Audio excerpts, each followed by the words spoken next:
Thanks, Mr Acting Deputy President. Tonight I'm wearing around my neck a pendant of Handala. Handala is a beloved Palestinian cartoon character, a refugee child, the creation of cartoonist Naji al-Ali. Naji al-Ali was 10 years old on the 15th of May 1948, when Palestine was invaded by Israeli forces. He and his family were expelled from Palestine and ended up in a refugee camp in Lebanon. It was the beginning of the Nakba, the catastrophe. I bought this pendant for a few shekels in a village in the Jordan Valley just over a year ago, whilst on a visit to Palestine and Israel, organised by the Australian Palestine Advocacy Network. This May, Handala is staying around my neck in solidarity with Palestinians, to remind myself and others of the Nakba, to stand up and be counted. On my trip a year ago, I observed, I learnt, and I was changed. I wept with a widow whose husband had been killed only 3 months prior, as the village of al-Haran was protesting about the demolition of houses in the village by Israeli government forces. Almost any building, home, school, childcare centre, solar panels even, that have been built in Palestine since 1967 are subject to demolition.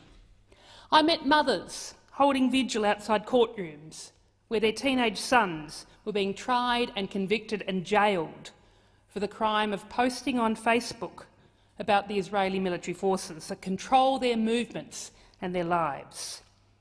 And I walked the ghostly streets of Hebron, where Palestinians are no longer permitted to walk or work, are excluded by checkpoints and barbed wire, where Israeli settlers, illegal under international law, are slowly but surely taking over.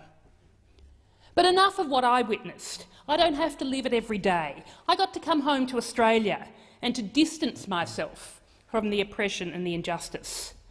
A year on since my visit, what's changed for Palestinians? The villagers of al-Haran have given up. They don't want anyone else to be killed. They've agreed to give up their ancestral farming lands, to be relocated to apartments in a village some kilometres away, and will mourn the razing of their homes, which will be replaced by a new village where only people of the Jewish faith will be permitted to live. A year on, 17-year-old Ahad Tahmimi is serving 8 months in an Israeli jail for slapping and kicking an Israeli soldier, having just learnt that Israeli troops seriously wounded her 15-year-old cousin, shooting him in the head from close range with a rubber bullet during nearby stone-throwing clashes. And a year on, peaceful protests on Gaza's border with Israel have been met with live fire by Israeli forces.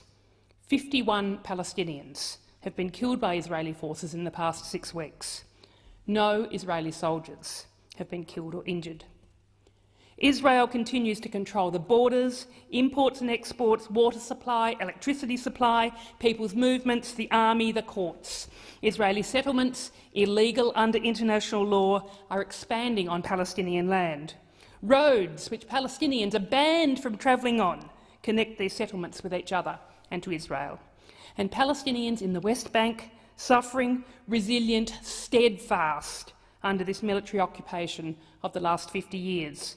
Don't have a vote in Israel, they don't have democratic rights or any way to influence how their lives are controlled in this way. And as for Gaza, a quote from the Israeli human rights organisation B'Tselem summarises the situation.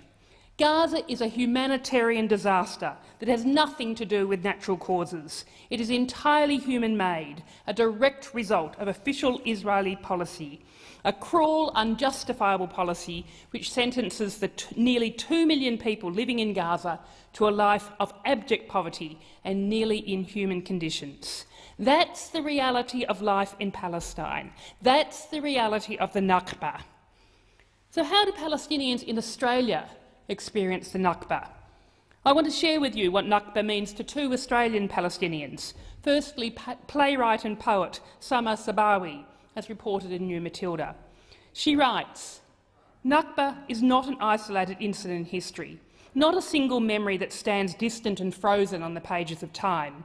Its commemoration is a reminder of the beginning of an ongoing crime. It forces us to reflect on a relentless, inescapable reality. We are Palestinians, and we cannot forget what has not yet ceased to be. Palestine was erased from the map, but no map is set in stone.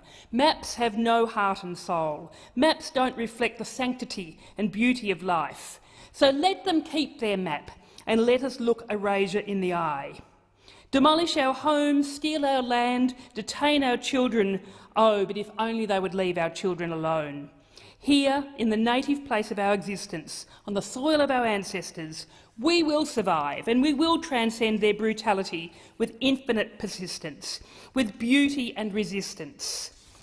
We will cultivate hope in seeds we plant in place of uprooted trees, in the prose and verses of our poetry, in homes we build from the rubble after their demolitions. And there, in songs of love and passion, in strokes of oil on canvas, and in prayers in mosques and churches. And there, within the suffocating spaces between their towers, walls and checkpoints, we will teach our children how to dance to the rhythm of life." And the words of Bassem Dali, an Australian Palestinian advocate and professor of the Centre for Energy Technology at the University of Adelaide, and a former Palestinian citizen of Israel.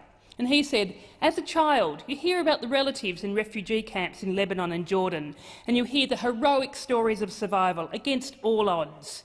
You hear about the families living in the periphery of your village who sought refuge from other villages that were destroyed by Jewish terrorist groups in 1948.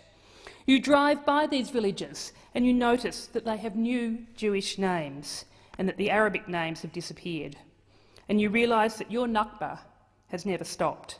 The erosion of your heritage, your history and even your ruins is ongoing, making you feel like a foreigner in your own home, disconnecting you from your roots." These reflections place us so eloquently where we need to be when considering how to react to 70 years of oppression, injustice and the illegal actions of the Israeli government in Palestine. Sadly, the Israeli government isn't listening to voices like these. In contrast, their current actions are increasing the oppression and the injustice. So, on the 70th anniversary of the beginning of the Nakba, what can we do? What should Australia and Australians be doing? Palestinians are relying on us, people outside Palestine, to act, to end this destructive, inhumane state of affairs. If we want to end the violence, end the cycles of attack and retaliation, then we have to give Palestinians real hope that the world understands their struggle and will support them in their just cause. We must not accept the Israeli government's perspective on this oppression. We must speak out and support Palestinian voices, like those of the Australian Palestine Advocacy Network. Support the voices of the Israeli human rights activists such as B'Tselem, and Jewish voices like the New Israel Fund and the Australian Jewish Democratic Society. Australia is in a very powerful position with regard to Israel. We and the US are Israel's very best friends in the world.